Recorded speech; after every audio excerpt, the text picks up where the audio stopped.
Hi, I'm Sarah from The Upcoming. A real pleasure to chat to you today. Huge congrats on this absolutely incredible movie.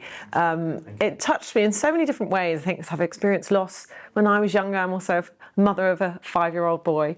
And I just don't know if I've ever seen grief quite represented on screen in this way. Kind of the lack of sentimentality about how chaotic and messy and often absurd it is. Maybe you can tell me a bit about what you found in Max Porter's book and why it was so compelling to put on screen for you.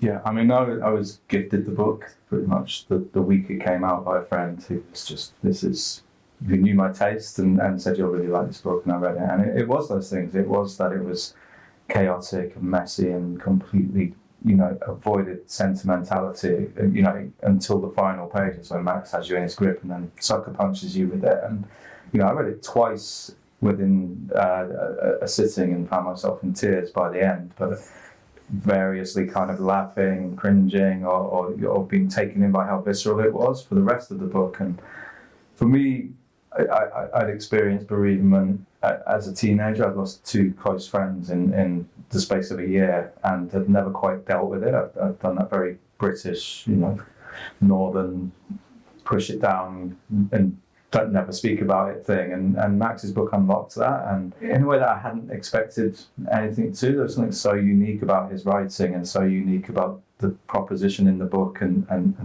I was blown away by it. But I also kind of sort of worried it was unfilmable, but didn't let that deter me. I kind of got myself in front of Max and persuaded him to option it to me, and that was 10 years ago. For you, Benedict, taking on Sad Dad. I mean, again, I don't know if we've really seen male grief represented in this way, and sort of the rawness and the vulnerability that we see through this character. How did you find that emotional space? The sort of first scene was the first scene of him after he's put the kids to bed, and I found it by locating the story and the presence of her in the room, and just taking a moment before each take, of which there are about 3 or 4, I think, to just breathe and just let myself kind of be open to that sense of loss and devastation. Imagining the severing of that history and the ending of it. And also I asked for the boys' monologue, their voiceover on their section, to be played so that I had their pain as well as my pain to feed off. The idea of children relating to their motherless reality was just really devastating. And every time I watch it now, that's the moment that triggers me in the film. So yeah, that was for that moment. And then other moments just took me by surprise, as grief does. Just the scene where I was folding clothes away, even though it's in a montage, was just a massive tsunami of emotion. I couldn't stop. I couldn't see what I was doing, and my costume was covered in tears. But it's a wild ride, and there's a lot of distraction. There are 2 extraordinary, raw, untapped talents in Henry and Richard Boxall. But they are chaotic and wonderful things. But I had to sort of navigate that to find my own space, and also this man walking around in a crow suit on stilts. As well as the normal things of a film crew being your shared space of a living room, which is supposed to be your private home of loss and pain.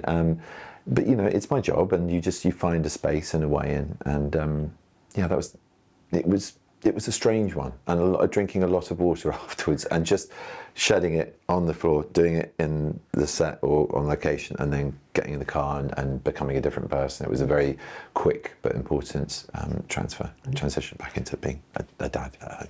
And the figure of the crow, I mean, I think I was reading, perhaps you envisaged it as some kind of demented Mary Poppins meets Tyler Durden by way of live action Studio Ghibli.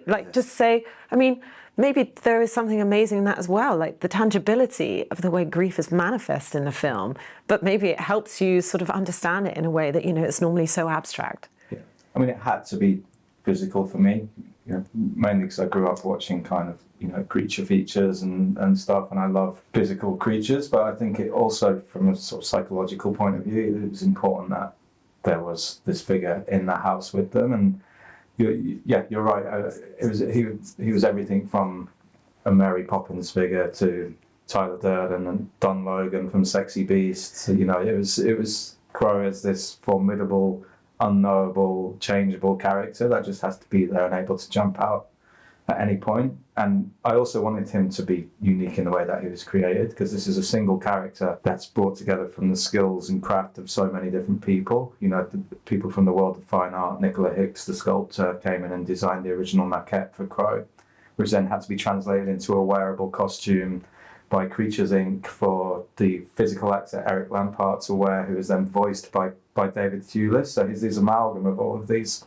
talents that create this kind of, you know, sort of amorphous Crow character. And yeah, it was really important to me to kind of get the feeling of him right. And that feeling was also not CGI perfect. It was important that he was a bit janky and you could see the seams at points, because he's a creation that's manifest through the imaginations of this man who's in this dreadful state, but also to the imaginations of his children. So it was an important character to get right, and was very lucky to have a team of people who could reify him in the way that they did. Yeah. And what do you hope people will take away from going through this experience with your character?